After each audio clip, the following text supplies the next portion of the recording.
For the first time in 70 years, United going at half-time 4-0 down. It was a comedy sketch performance, but with a clear head, what was the tactical fallout of the game? Let's go to the whiteboard.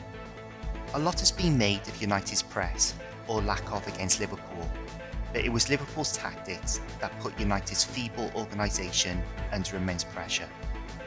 Liverpool lined up with their usual 4-3-3 formation, but it was their tactical variations and fluency that ripped United to pieces.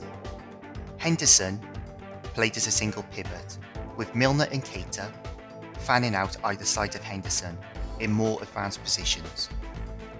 This was splitting Fred and McTominay, opening up the space in midfield for Firmino to drop into, creating a huge overload centrally.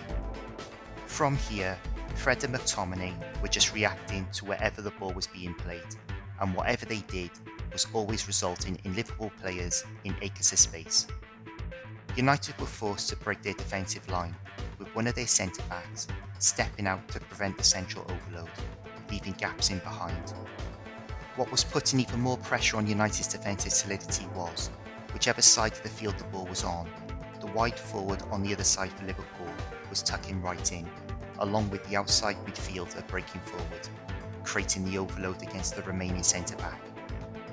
This forced United's full-back in field, opening up the half space for the outside centre midfielder to attack, and the flank for the full-back to attack. Going to screenshots of the game, we can see the advanced positions of Milner and Keita either side of Henderson, which engaged Fred and McTominay, leaving Henderson free as the spare man. Milner plays the ball on, and we can see that both Jota and Firmino have dropped into the space in behind McTominay and Fred. Wan-Bissaka and Lindelof react to this by stepping out of the defensive line, creating this dogleg defence, leaving space in behind, and puts Maguire in a one-on-one with Salah. Going to these next screenshots, we can see how the central overload of Liverpool's front line has pulled short infield, opening up the space on the flank for Alexander-Arnold, and the inside space for Keita, which led to the first goal. A lot has been made of Ronaldo not pressing from the front, but Klopp had clear tactics to exploit the fact that United's outside forwards, in this game Rashford and Greenwood, never tracked back, and that has been an issue long before Ronaldo came back. Liverpool filtered the ball out to Robertson a lot in the first half.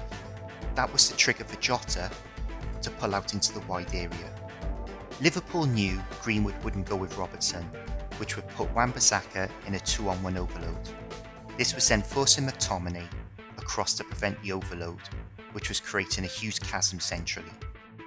3 of Liverpool's first half goals started with the ball being filtered down the left-hand side, pulling United across to prevent the wide overload, and then switching the ball back in field to exploit the central overloads I spoke of earlier. Going to screenshots of the game, we can see that Greenwood hasn't tracked Robertson, which forces McTominay across to prevent the wide overload. That then leaves Fred with Firmino in front of him and Keita behind him. This is the build-up to the fourth goal. Greenwood is 5 yards in front of Robertson as he plays the ball down the line. Now look at the distance between Robertson and Greenwood, as Robertson is about to play the penultimate pass for the fourth goal. Quite frankly, this is fucking lazy.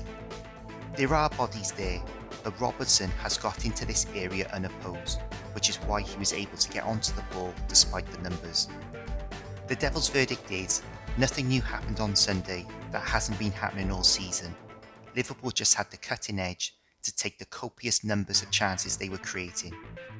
It's interesting to me how before the Leicester City game, not many of the pundits had the balls to call this crap out when United were getting away with murder, because teams weren't taking their chances against us, Paul Scholes being the exception. Unfortunately, Gareth Roberts from the Anfield Wrap put it perfectly. Klopp is an elite manager. Manchester City have got an elite manager. Chelsea have got an elite manager. Manchester United have got a former striker. Let me know in the comments your thoughts on the game.